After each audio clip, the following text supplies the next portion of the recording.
The bye rounds are finally over. It was another solid week, good but not great. Scored 1,989, moved up a tiny bit, and now I'm sitting just outside the top 2,000. The bye rounds overall were pretty much like this. Solid weeks, you take it, but I didn't really move up too much. The good thing is I didn't go down in ranking throughout the buys, so that's something to be happy about. Unfortunately, my streak of 3 out of 3 league matchup wins has ended, losing in my own league. I'll get to that later. So that was unfortunate, but let's move on to the team. Defense was really solid. Jack Crisp, great to see him ton. I think he had 33 touches. So it's good to see him get a lot of the footy and get a good score to go along with it. Jake Lloyd just does what he does. It's just solid every week. Shannon Hearn, maybe a little overscored. I know he did win a few vital contests in defense, but his dream team was only at 61. So I don't know, maybe scored a little more than what he deserved, but we'll definitely take it. And Tom Stewart, I was a bit worried. New recruit, he was off to a shocking start.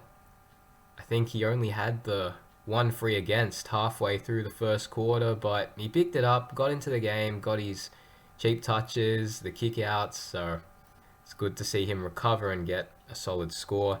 And Marty Hoare, disappointing.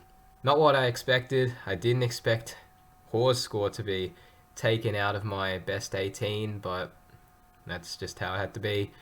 He did go up a tiny bit, beat his break even, but it's definitely time for him to go this week. No Jack McRae really hurt my midfield this week. Obviously, plenty of people would have had that 148 sitting there, but for me, this midfield does look quite shocking. Nat Fyfe, top scoring in the midfield group with 91. Lockie Neal, tagged by Seb Ross. Got a lot of the ball, just didn't make as much of an impact. Tim Kelly also got tagged, unfortunate. Dersma, hot start. I think he was around 45, around the 45 mark at quarter time, but it just happens with rookies. They do go missing a little bit, so that was unfortunate. Baker and Clark, they just got the rookie scores that you usually see. It's a bit unfortunate, would like a little more. Baker ended up not being part of the best 18. And Brett Bewley, solid, you take that. The Rucks, what more can you say about those two? Unbelievable.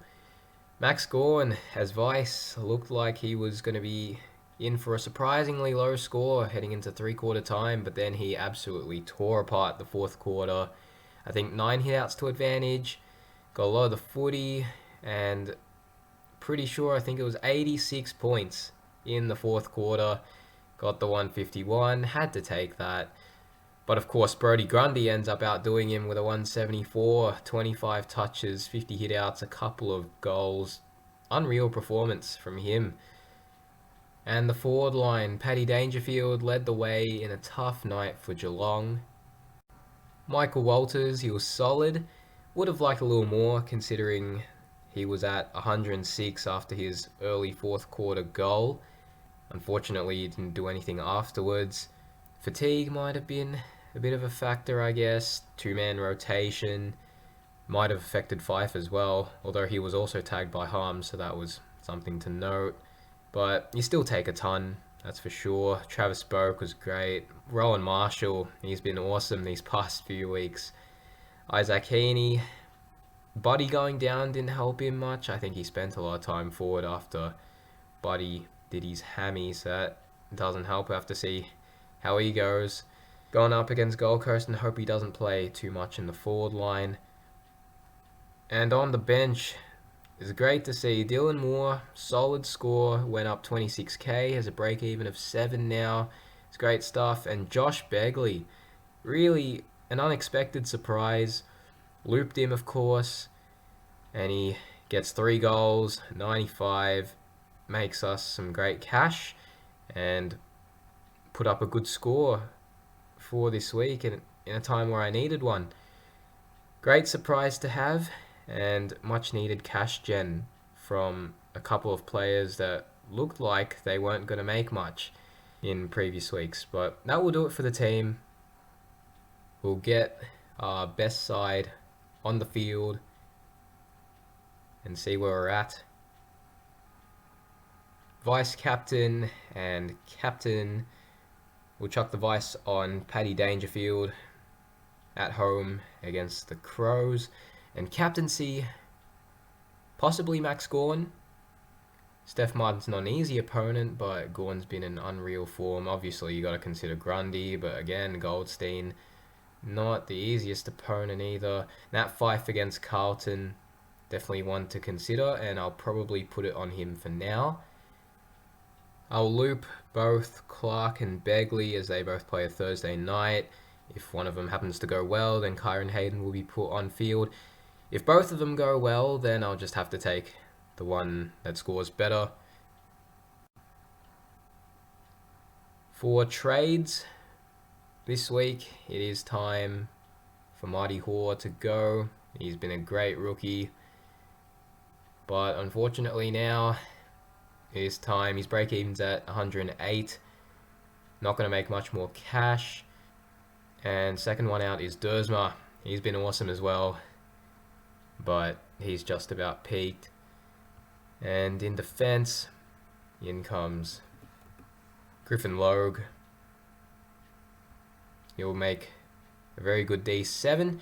And in the midfield, in comes Rory Sloane. Great value, 511k. Talked about him, and he's finally in the team. 309k in the bank. 4 trades remaining. The last trade in the plan is Dylan Moore to Mitch Duncan. Mitch Duncan's break even is at 125, so I'm going to have to hope he doesn't absolutely smash it and he can get to around the 565, 570k mark. If Dylan Moore doesn't surprisingly get dropped, I'll back him in to get to a price where it can get me Mitch Duncan in one trade, especially with a break even of 7. Past couple of scores have been solid, so hopefully he does get there. This is how the team should look this week. All primos on field besides Dylan Moore, so good position to be in. Next week the team should be done. If Whitfield doesn't come back, then we can always put Logue on field. That should be fine. Taking a quick look at the buy rounds as a whole. Before the first buy round, started at 2,786 overall. Didn't move up as much as I did in previous seasons, which is a bit unfortunate, but I didn't go down, like I said before, didn't go down ranking throughout each week. So that was good.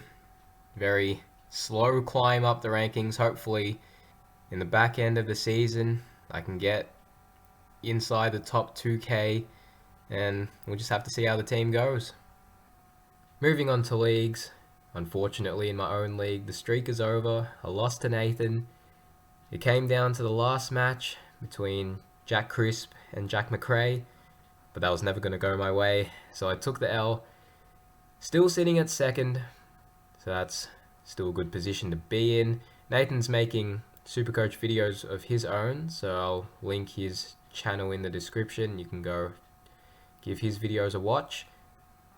And in Shorty's League, another win, sitting 2 wins ahead of second place now, so that's huge.